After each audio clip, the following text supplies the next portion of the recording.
background. Hindi bigay ng magulang. Hindi bigay ng company. Ako, alam mo nung uuwi na kami, may nakalimutan ako. Ano?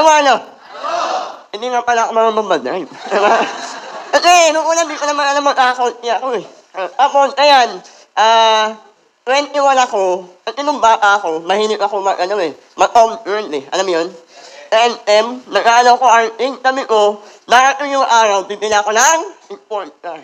Hindi ko alam kung paano. Pero alam mo, sobrang ganda ng company. Bakit 21 po ako, nakabili po ako ng pangarap ko. Okay lang po pa-play. Pa-play po. Ay, walang audio.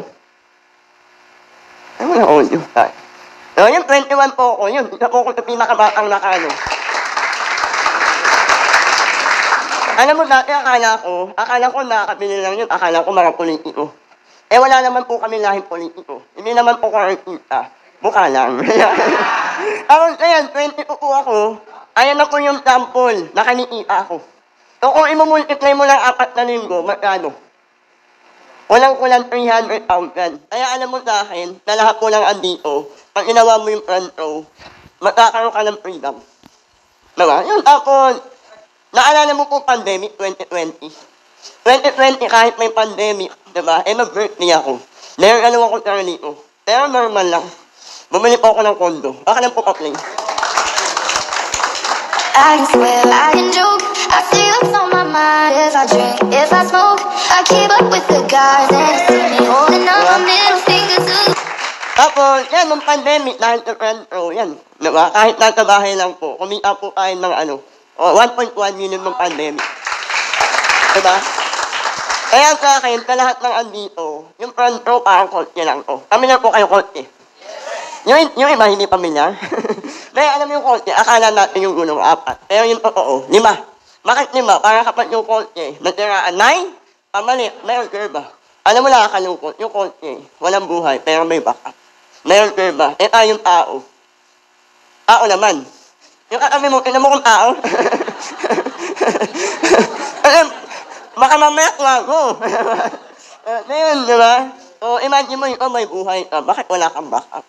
Bakit wala kang curva? Ako kasi, nung na-invite ako, tinanong ako, alam mo kung anong tanong sa akin? Sabi, bro, mag-member ka ba? Alam mo, sabi ko, hindi, ayoko. Sabi, bakit? Sabi ko, nanay ko, OFW. Hindi ko na kailangan yun. Pero, merong sinabi sa akin, kaya yung utak ko nagbago. Alam mo, may utak, ano?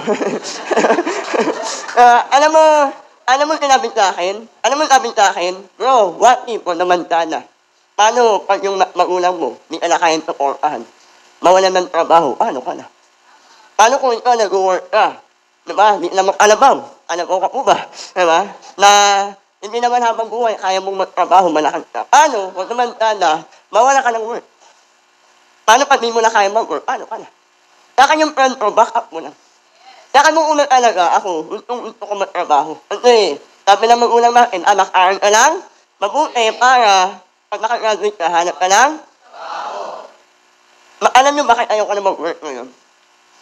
Kasi, nung na-orient ako, meron akong naintindihan. Okay lang ba sabihin ko din sa inyo? Yes! Kasi, tayo ay magalit ka. Okay lang ba? Kasi, one time, nung na-orient ako, sabi sa akin, bro, ang ganda ng mata mo. Kasi, ito yung atin ko eh. Ano nga? Sabi, bro, bilhin ko yung mata mo, 20 million, benta mo. Sabi ko, ayoko.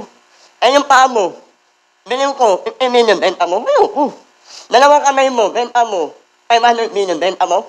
Hindi, bakit pa pumalak pa ka, para ka ng pako? Diba? Ulit!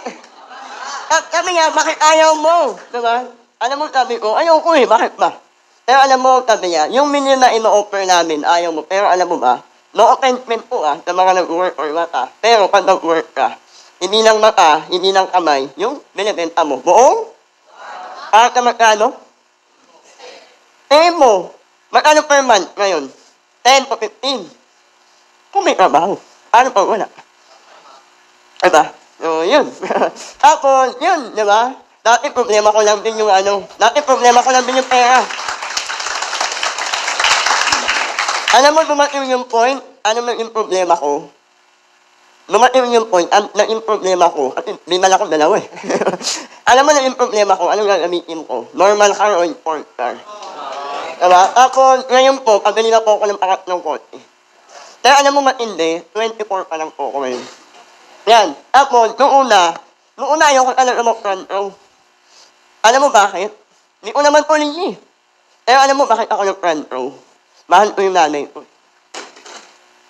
Diba? Mahal ko yung nanay ko. Alam ko, mahal niyo ba yung magulang niyo? Yes! Sa mga magulang dito, alam ko ma'am, mahal niyo po ba yung anak niyo? Kasi yun, ako po, baka pa lang po ako, broken family na kami. Kasi yung tatay ko, yung makabilang bahay.